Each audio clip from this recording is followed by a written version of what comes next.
You're listening to Children's Health Checkup. Welcome. I'm your host, Caitlin White. And today we're talking about sugar and kids, artificial sweeteners, reducing intake, and how much is just too much. Otto Santiago will help us with those tips. He is a clinical dietitian with the Get Up and Go program supported by Kohl's Cares at Children's Health. Otto, there's no denying that kids love anything sweet. While parents realize that too much sugar is bad, it's hard to know just how much is too much. Can you share the recommended daily sugar intake for kids? Yes, the American Academy of Pediatrics actually recommends that children have at least 3 to 6 teaspoons of sugar per day, which is about 12 to 24 grams if you look at a can of soda or juice, right? You can see that sometimes sugar is listed as grams. But just 6 teaspoons. Now, the biggest thing is that the average American is eating about 22 teaspoons per day, and kids are eating about 16 per day. So that alone, we know that it is the excess of sugar that is causing our kids to, have problems with obesity and other health conditions that we see on the daily basis, like type 2 diabetes, heart disease, high cholesterol, those different conditions that we see in adults. Now we see those creeping into our children due to the excess amounts of sugar that they're consuming. Can you explain just why sugar is a health concern? It is a health concern, and it's because, as I said, it's the excess of the consumption of sugar. Sugar in itself, it's a great source of energy. If you eat a fruit, if you eat a piece of bread, all these items have natural sugars, but it's the added sugars that go along with that product and the added fat that they also are included. So it becomes a health concern because what happens is as your child or yourself you overconsuming sugar, it can become very toxic for the body. So sugar can become very toxic for the body and can lead to what we call insulin resistance, which is when your body is not able to react the right way to insulin, which is a hormone that helps store sugar in our cells. So that can lead to type 2 diabetes. And that's where it becomes a health concern. The other problem that we see also with high consumption of sugars is that children are now developing what we call non-alcoholic fatty liver. And that's something that we used to see in adults that were alcoholics. We will see a fatty liver develop due to the high consumption of alcohol. But now we see this coming up in our children. And we know that it's due to the high consumption of juices, which I will provide some of the recommendations for juice. Like, for example, a child from the ages of 1 to 3 are only allowed to drink 4 ounces per day. Sometimes kiddos are drinking more than 4 ounces per day at that age. Kids 4 through 6, if you look at it, it's almost the ounces that they recommend is based on the age group as well. 4 to 6 ounces for kids to ages 4 to 6. And then kids 7 through 18, right? Once they become an 18, they're an adult, but nonetheless, the age group is at least 8 ounces or 1 cup of juice per day. So we know that a lot of our kids, high consumption of sugar, usually sometimes not food, is actually through drinks. They get excess calories, excess sugar through drinks. And this leads to also the development of caries, which, some of our kids have problems, dental cavities, can lead to other issues. Pay attention to the recommendations. Obviously, we recommend zero sugary drinks. There are options. There are sparkling waters. There's brands that you can find in the store that are 0 calories, 0 sugar, that are still water, more of that sparkling water type product. Those are things that you can replace for sodas. You can also infuse water with fruits, which it's just chopping up, certain fruits, letting them sit for a day or a couple of minutes, and then you can drink that water that will have the flavor of the fruit. So those are ways that parents can also reduce the amount of sugar their kids are consuming through drinks, which is one of the main sources of our kiddos developing the non-alcoholic fatty liver, cavities, and the other conditions that we just discussed. Now, when it comes to alternatives, are artificial sweeteners any better than sugar? Well, that's a very good question because as far as we know, there are no caloric sweeteners, right? So that's one of the reasons they became so popular. The American Academy of Pediatrics does not have a notice saying that never use them or use them, but what they're saying is that the research is very limited. So we don't know how these affect individuals long term. There are some pediatricians that have discussed that this may affect the gut flora in the children or adults.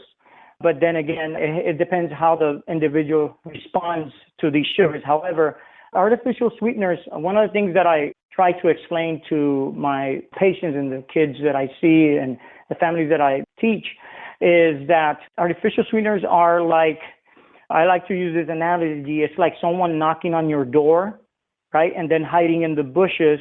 And then when you open the door, no one is there. So artificial sweeteners have no calories, so they don't provide energy. So that's when they enter the intestine, they just pass through, can cause a little bit of stomach distress. That's why some people have distress and stomach problems when they consume it. And that's why the American Academy of Pediatrician is very conservative into saying just be cautious with what you're consuming because we don't know the long-term effects of it. However, we know that, like I said, because the way it reacts, it's like the trigger of smell, right? When you smell food, you start getting hungry. Whenever you taste food or you start chewing food, your body starts responding. And that's exactly what artificial sweeteners do. They activate your taste buds to send a signal to release hormones in the body that are in charge of reducing blood sugar in the body. But because there is no energy and no energy is being stored, then that can lead maybe to overeating because there's no energy. So that's the only thing that I would be concerned with. Artificial sweetener, overall, I think they're safe to use. Just keep an eye on your child, how your child responds to them. And I think it should be a good substitute for regular sugar, although I would not discard completely your regular sugar. Now, you shared a bunch of alternatives to juices earlier, but can you share some other tips on how to reduce sugar intake as a family? Well, yes. The biggest thing that I tell parents is, as a family, if you know that there are food items that you're going to eat and you're not going to stop eating them as a family, then just buy them on that occasion that you know you're going to enjoy that food item. Otherwise, do not have them in the house, because when they're there, you're going to gravitate to grabbing the product and you're going to overeat it, which is going to lead to an excess amount of sugar, calories, and then you have the weight creeping up on your children and yourself and other health problems that come along with that. Another way to reduce sugar, and this is something that it's a quick recipe. If you buy plain yogurt, Greek preferably, because it's higher in protein, I would recommend that. You can replace, for example, peanut butter.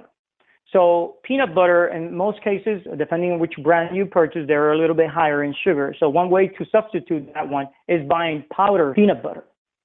So replacing powder with the regular peanut butter, you get less calories, less sugar, and less fat overall. As a matter of fact, 2 tablespoons of powdered peanut butter only provides 50 calories. So you can add that to your yogurt. You can add an artificial sweetener if you like.